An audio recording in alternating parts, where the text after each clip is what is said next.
की धोखेबाजी के किस्से हजार हैं। चीन उस कुत्ते की दुम का नाम है जो कभी सीधा ही नहीं होता। इस बार चीन ने फिर से भारत के पीठ में छुरा घोंपा है।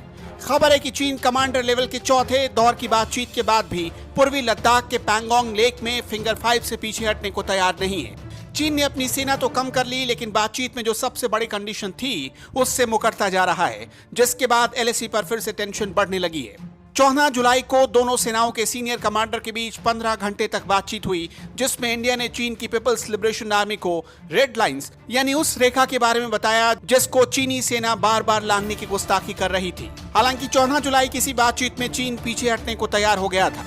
भारत के सुरक्षा सलाहकार अजित डोभाल के हस्तक्षेप के बाद चीनी प्रवक्ता हुआ चुनयिंग का ऑफिशियल स्टेटमेंट आया, जिसमें उन्होंने चीनी सेना के पीछे हटने की बात मानी थी, लेकिन अब तक फिंगर 5 पर चीनी सेना डटी हुई है।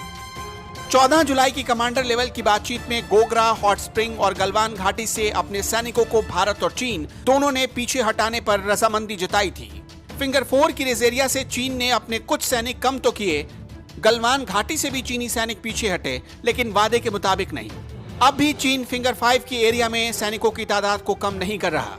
अब कई मीडिया रिपोर्ट्स की माने तो गोगरा और हॉट स्प्रिंग एरिया में चीनी सैनिकों का मूवमेंट कम नहीं हुआ है। एक मीडिया रिपोर्ट्स में यह भी दावा किया गया कि चीन के करीब 40,000 सैनिक लद्दाख से लगी सीमा पर डटे हुए हैं। पीएलए के इन सैनिकों के पास लंबी दूरी तक मार करने वाले हथियार हैं, जबकि दूसरी तरफ भारत के भी 30,000 जवान एलएसी पर तैनात हैं, जिनके लिए 20,000 टन अतिरिक्त खाना भारत को इन जवानों के लिए भिजवाना पड़ सकता है। गौरतलब है कि मार्च अप्रैल से ही चीनी सैनिक एलएसी पर आकर बैठ गए, जिन्हें भारत बार बार पीछे जाने के लिए आगाह कर रहा है।